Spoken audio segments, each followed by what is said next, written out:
Disgusting things I've done as an alcoholic. If you're new, my name's Amanda. I am a recovering alcoholic. I used to drink vodka and take Kratom all day, every day for about 3 years straight. I want to tell you guys about my last days in active addiction to alcohol and Kratom. This was in September of 2023. I started drinking alcohol from about 8:30, 8 o'clock in the morning until I went to sleep at night. And the only time that I wasn't drinking was during my sleep. And sometimes even then, I would need to get up and get a drink if the shakes were bad enough. I was with my boyfriend at the time. He, at this point, knew that my drinking was unhealthy, completely out of control. He knew that I was driving under the influence. He knew that I was taking it to work. He knew that I kept it pretty much everywhere. I remember him telling me, it's a really bad feeling when your girlfriend has to be drunk in order to be with you. And I couldn't explain this to him because, first of all, it is alcoholic logic. But I wanted him to know I don't have to be drunk to be with you. I have to be drunk to be with myself. I have to be drunk to be living, to be alive, to function, to be awake. And I am with you, but that comes with the package that is me, is I have to be drunk all the time. He leaves me in the morning. I wake up to him packing his stuff out of the drawers and he leaves. And, you know, of course, I'm bent out of shape over it, but I still won't stop. I decide to take a trip up north to go see my dad, who also at the time was enjoying a really good stiff drink or 6. It's about a 2-hour drive. I drive up there completely plastered.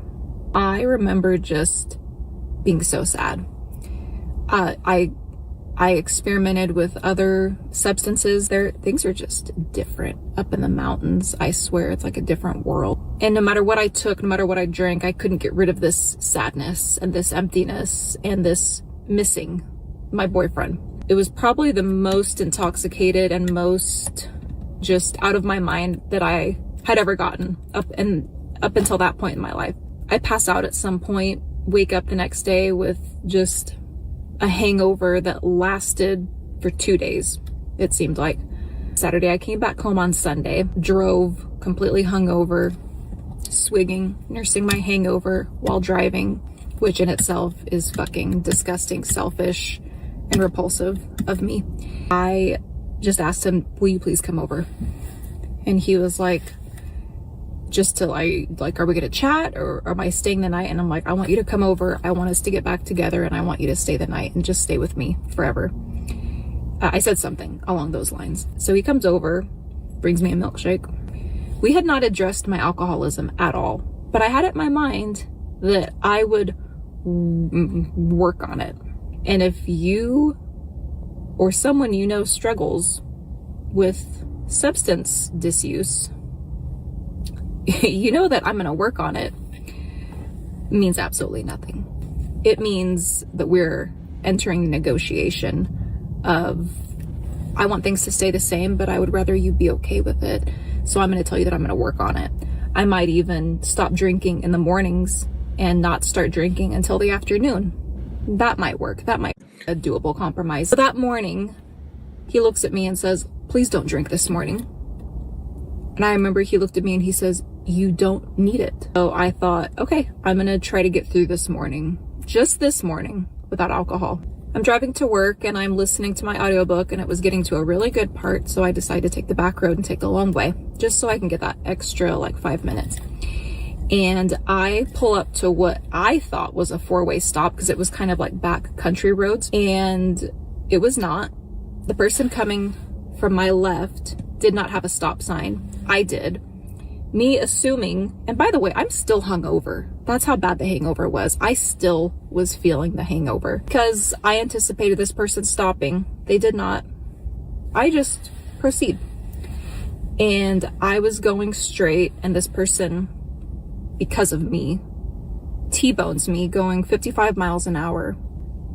I was in a small little car at the time. This person was in a large SUV. The airbags going off. I remember thinking in my mind, Oh shit. The woman was screaming. I heard all of her children screaming, crying. My glasses had been blown off. My shoes were gone. I don't know how that happens. There was glass in my hair. There was blood. To this day, I don't know where the blood was coming from. Did one of these and I could feel that my tooth was chipped. And I just thought to myself, oh my God. I remember knowing in that moment, this is it. I'm getting my comeuppance. My passenger door doesn't open. It had been that way for years and I just never got it fixed. My driver's door isn't opening because it was crushed like a soda can. So I maneuver myself to the passenger seat and immediately I feel things moving that shouldn't be moving. I crawl out of the passenger's window, trying to stand up, and I just immediately collapse. Not knowing yet that I had 3 fractures in my pelvis, I just knew that I was hurt. I'm gonna blaze through this part. When I get to the hospital, they not only tell me about my fractures, they also tell me that I am pregnant. My boyfriend shows up to the hospital, and I just know that he's positive that I was driving drunk, because why wouldn't he? I had been doing that. And he looks at me and he goes, "Were you?" And I said, "No, but I have to tell you something." That was the end of life as I knew it and the beginning of where we're at now.